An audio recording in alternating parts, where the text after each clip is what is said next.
Hi everybody, this is Dino Chris from Prehistoric Facts. This is an answering questions episode, and it's mostly Ben from Hong Kong that has actually given us these questions. So here we go. Does Giganotosaurus have the biggest skull of any theropod dinosaur? In terms of height-wise, yes. In length-wise, no. You see, height-wise, Giganotosaurus, I would say actually has like I want to give it like say a 3 foot tall skull, because it's going to be half the size of a normal human size, half the size of a human in terms of height wise. But in terms of lengthwise, it's going to be nearly 6 feet long. But lengthwise, in terms of theropod dinosaurs, the longest skull that belongs to Spinosaurus. Spinosaurus would actually have, I want to say, pretty close to a 7 foot skull, and so that is a pretty long skull. Giganotosaurus would not actually have the longest skull, not the longest skull, but would actually have probably one of the taller skulls of any theropod dinosaur. Probably the closest one to actually come close to in terms of Giganotosaurus in terms of height wise would be Gorgosaurus and maybe Tyrannosaurus Rex, but Tyrannosaurus Rex is kind of got a little bit of a shorter skull, about close to 5 foot long skull, whereas Giganotosaurus and Carcharodontosaurus are nearly 6 feet long, and so that is actually going to be the case there. Second question: does Gorgosaurus have a stronger bite than Albertosaurus?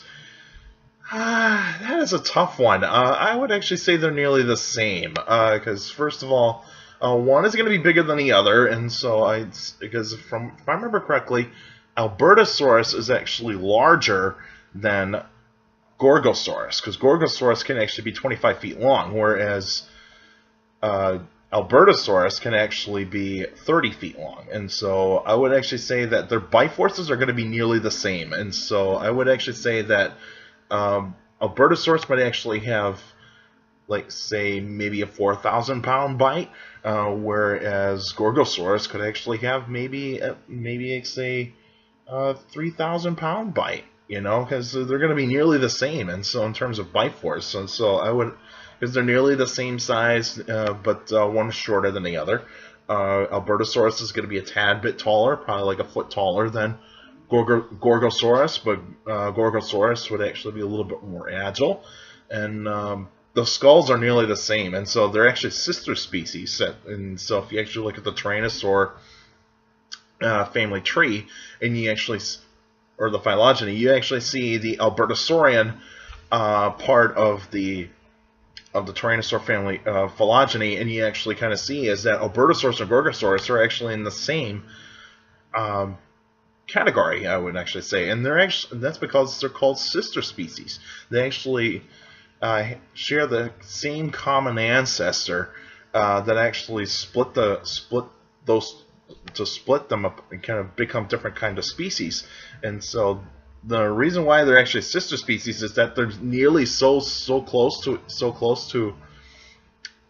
each other in terms of anatomy and also bone structure that for a while Gorgosaurus was actually Albertosaurus for a while, until scientists realized that, like, oh, wait a minute, this isn't Albertosaurus. Albertosaurus is longer and taller, whereas Gorgosaurus is a little bit shorter in terms of height and lengthwise, and so that's why you actually get that's why Gorgosaurus would actually Gorgosaurus and Albertosaurus would have nearly the same bite, but I think Gorgosaurus has got a bit smaller skull, if I remember correctly. How come Ceratosaurus has oversized teeth? That is a really good question. Very good question. Reason why we actually see Ceratosaurus have those huge teeth on the skull is because I think the reason why it actually has those really long teeth on the maxilla of the upper jaw is because it was making deep slashing bites, and so those teeth go in pretty deep into the prey.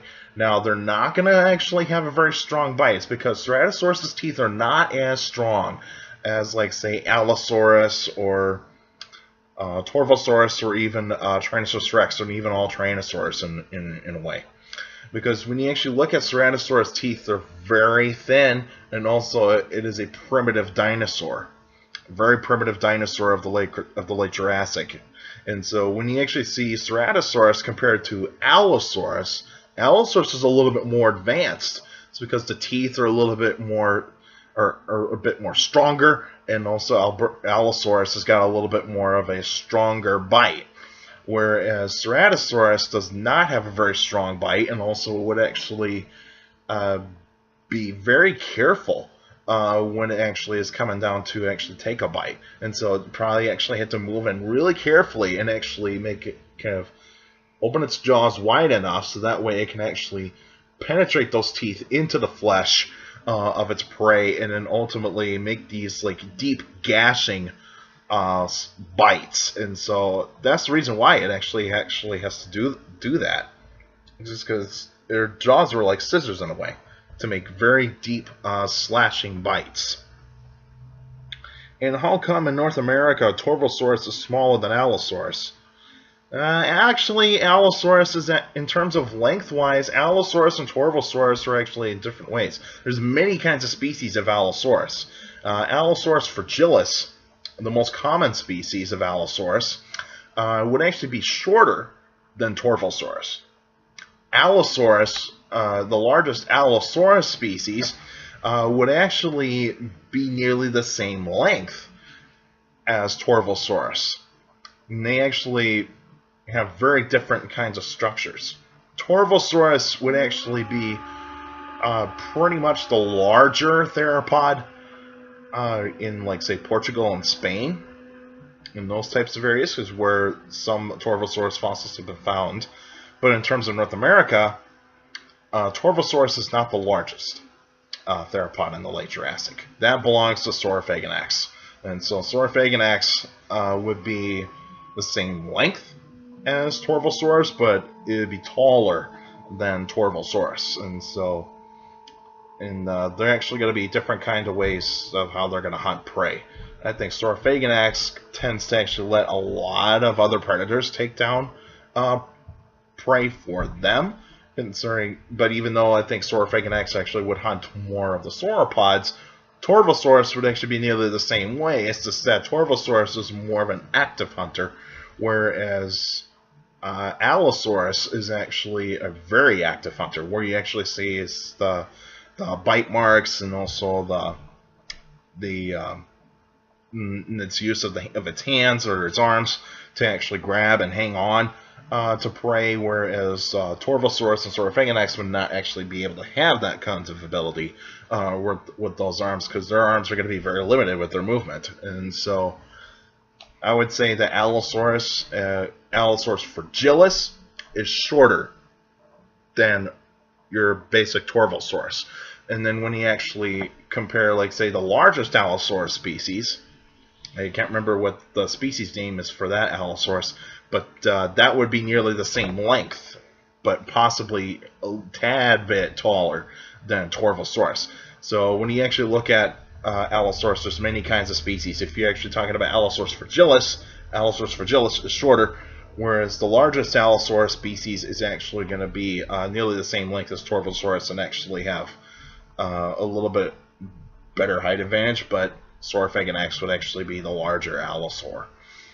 Alright, that's it for now. Now next week, Friday, would actually be a special episode, and I will be announcing what kind of prehistoric animal I'll be talking about, because I'm starting to actually look over my old episodes and actually realize that, like, I'm going to have to do a little updating with some of these episodes, and you can realize that I'm doing a PowerPoint version of the special episodes, and I hope everybody actually likes those, because I think those are actually a little bit better and actually can give people some understanding of some of these prehistoric animals. And also, I think a lot of people want to see some pictures, and so that's probably the reason why I'm actually doing that. It's because pictures are always kind of important for people to actually realize what I'm talking about. And so, anyway, so next week, I think probably by Monday, you'll actually hear an announcement of what kind of prehistoric animal I'll be talking about.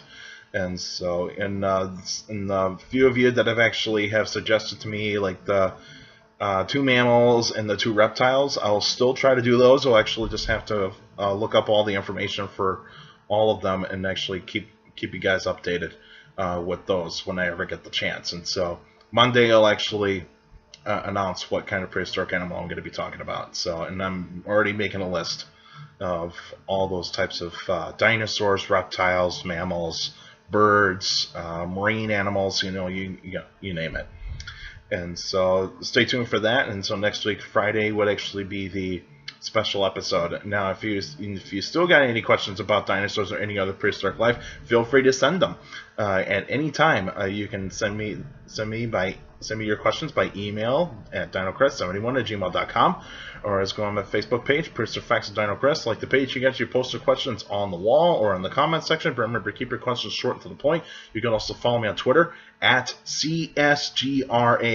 That's my Twitter page. I post pretty cool stuff on there. Also, take care of the people around you, and also for younger people out there, to make sure to listen to your parents, your teachers, and your guardians. It's the best motivation you can have a good education. It's very important to have a good education. With a good education, you get a good job in the future.